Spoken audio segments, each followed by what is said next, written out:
Kyonosuke Kameda, isang round lang tatapusin si John Real Casimero. 30 seconds lang din daw itong si Kameda. Junto Nakatani at Naoya Inoue ay aba, nadamay pa.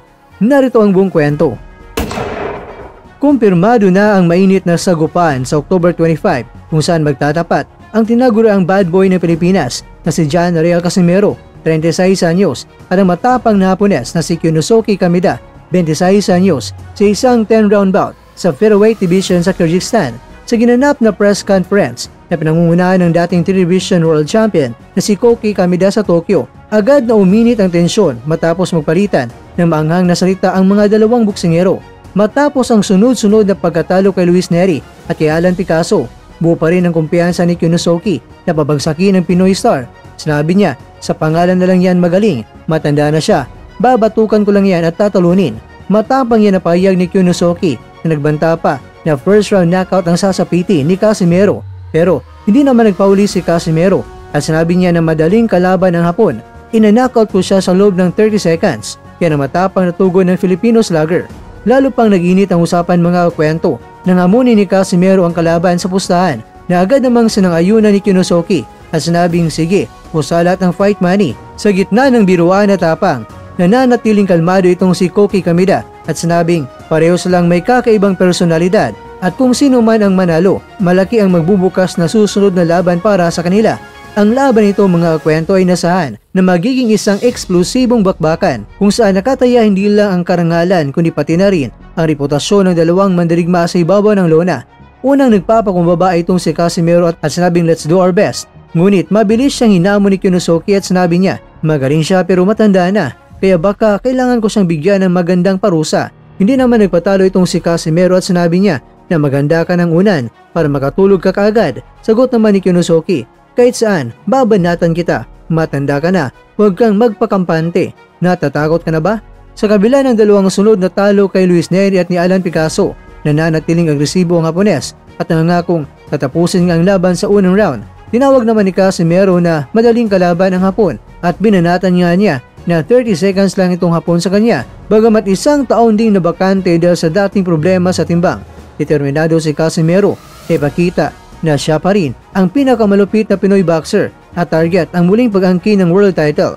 Pero alam niyo ba mga kakwento na may matapang na pahayag itong si Casimero at sinabi niya na gusto niya talagang harapin at talunin ang sinuman ang mananalo sa inaabangang laban sa susunod na taon sa pamamagitan ng undisputed super bantamweight world champion na si Naoya Inoue at ang 3-division world champion na si Junto Nakatani.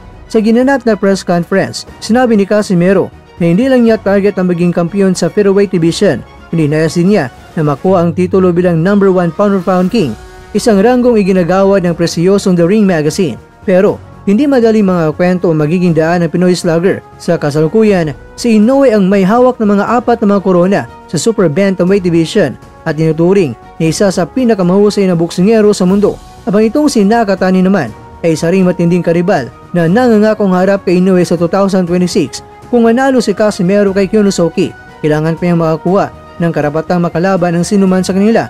Isang bagay na hindi madali, lalo na number 3 sa pound-for-pound itong si Inoue. At number 7 naman itong si Nakatani. Matatanda natin na muntik ng magkatapat si Casimero at Inoue noong 2020. Ngunit napurnada ang laban dahil sa pandemya. Sa kabila nito, patuloy na pinupukaw ni Casimero ang interes ng Hapon. Bagaman ilang beses nang sinabi ni Inoue na wala na siyang gana sa laban. Subalit, hindi nagpapigil si Casimero at sinabi niya na madali lang yan. Kahit sino sa kanila ang manalo, lalabanan ko. Ako ang magiging number 1 sa pound-for-pound.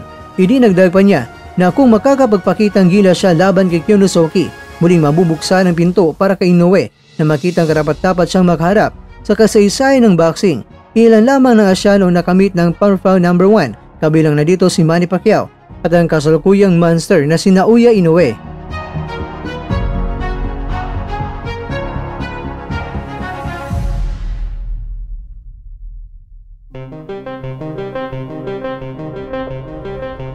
Mga kakwento, nakasalalay kay Casimero sa kanyang pagharap kay Kyonosuke Kameda sa October 25. Kung hindi niya makakayang patunayan ang kanyang lakas, mananatili lamang itong malakas na suntok sa salita at pangakong walang laman. Ngunit kung magwawagi ng may impresibong estilo, maaari niyang simula ng paakyat tungo sa laban na matagal na inaasam.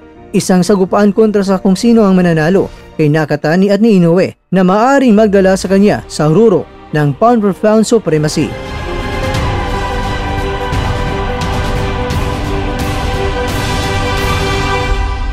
Matatalo ni mga brothers na ganun ng ganun.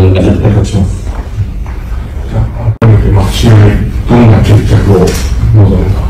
バンドとか都市の中で、さあ、ここで対局ですけど。Surprise na yan, basta magandang laban yun at bagsakan yan, hindi yung mabot ng round niya.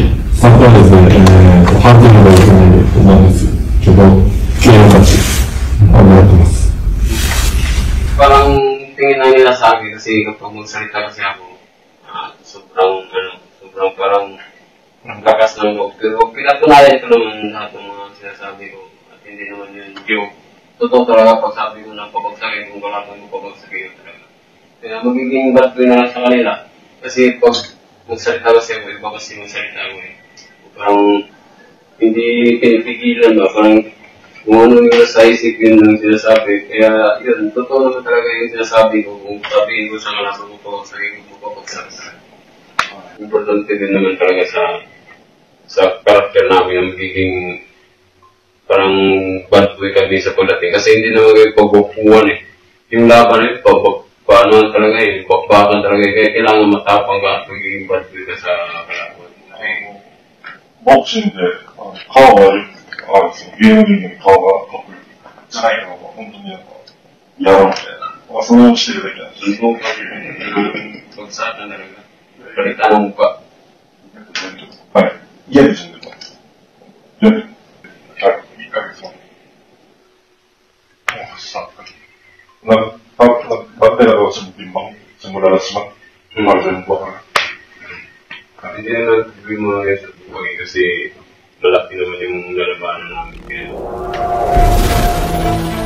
At dyan, nagtatapos ang ating kwento.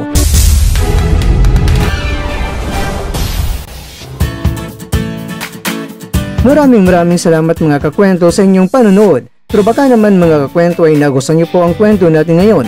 Baka pwede niyo po akong mabigyan dyan ng like, subscribe at pa-click na rin sa bell button.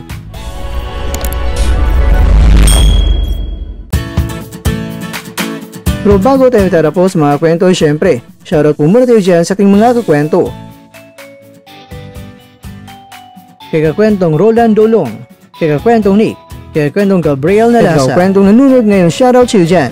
Bueno, ganito na po muna ang ating kwentuhan at abangan nyo na po ating susunod na video.